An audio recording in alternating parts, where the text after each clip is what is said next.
നമസ്കാരം, സിറ്റി ന്യൂസിലേക്ക് സ്വാഗതം. കണ്ണൂർ സൗത്ത് ഉപജില്ലയിലെ മുണ്ടയോട് LP സ്കൂളിൽ പ്രവേശനോത്സവം നടന്നു. വാർഡ് മെമ്പർ MK സീനത്ത് ഉദ്ഘാടനം ചെയ്തു. മുൻ ഹെഡ് മിസ്ട്രസ് PM മിനി കുട്ടികൾക്ക് പഠനോപകരണങ്ങൾ നൽകി.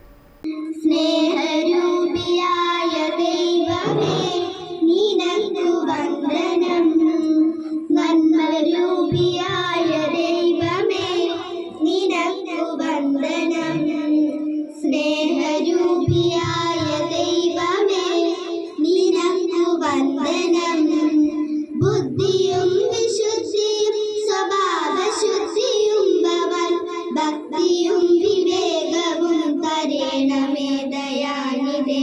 PTA പ്രസിഡന്റ് M സുമിയത്ത് അധ്യക്ഷത വഹിച്ചു. സ്കൂൾ വികസന സമിതി ചെയർമാൻ K കരുണാകരൻ, പൂർവ്വ വിദ്യാർത്ഥി സംഘടനാ പ്രസിഡന്റ് PK മോഹനൻ, മുണ്ടയോട് പൊതുജന വായനശാല സെക്രട്ടറി V ശേഖരൻ, മാനേജ്മെന്റ് പ്രതിനിധി M വിനോദൻ തുടങ്ങിയവർ സംസാരിച്ചു. ഹെഡ് മിസ്ട്രസ് PC ജ്യോതി സ്വാഗതവും SRG കൺവീനർ K അഖില നന്ദിയും പറഞ്ഞു.